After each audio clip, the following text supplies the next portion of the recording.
By the end of 1996, Tomb Raider had become a household name overnight.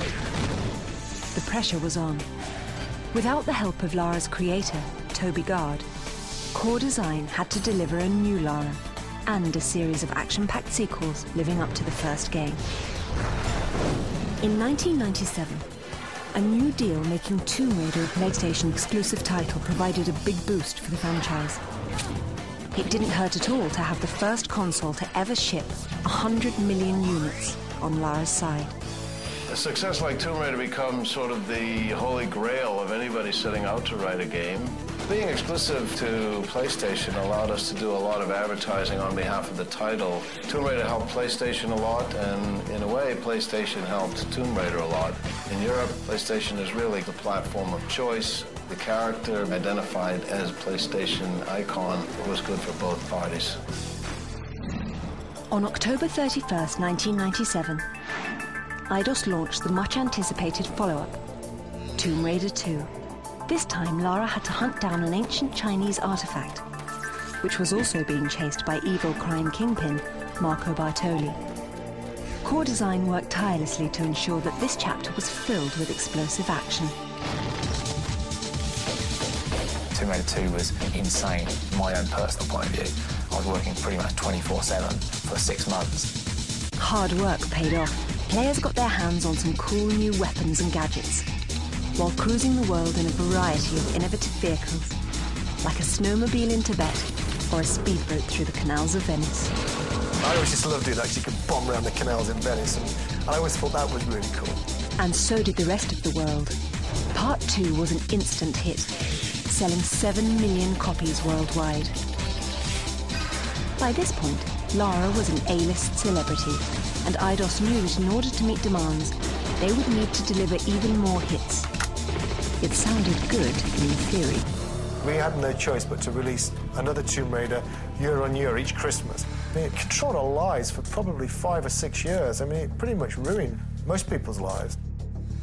Closest I've ever seen anybody to a mental breakdown. Fans just wanted more Lara. That's what they got in 1998's Tomb Raider 3.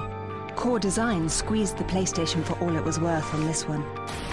Top-notch graphics and innovative non-linear play accompanied Lara's trip out of the tombs and into London and the States. By 1999, Eidos knew it was time to evolve the franchise yet again. Tomb Raider 4, The Last Revelation, promised improved visuals and even graced a brand new console, the Sega Dreamcast. We'd get feedback from Tomb Raider 3 from a lot of people who felt we had gone too modern, so then Tomb Raider 4, we very much went back to the 2. It was all set in Egypt. Personally, that's probably my favourite game. Certainly. It just felt like this is a complete game rather than a series of episodes. Developers had a nasty surprise for long-time fans. The game's cliffhanger ending showed Lara being buried alive in a tomb of her very own. People's feelings about Lara are actually quite mixed at Core in a way, because she was, in a sense, almost their taskmaster. You know, she was the one forcing them to get these games out year after year. In a strange way, actually went as far as trying to kill her off in Tomb Raider 4, just to try and avoid having to do Tomb Raider 5. I think the reason we attempted to kill Lara off was because we really thought we'd exhausted what we could do with the franchise.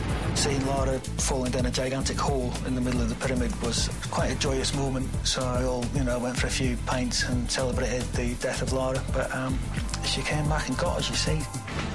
Lara promptly returned in 2000's Tomb Raider Chronicles. Sort of.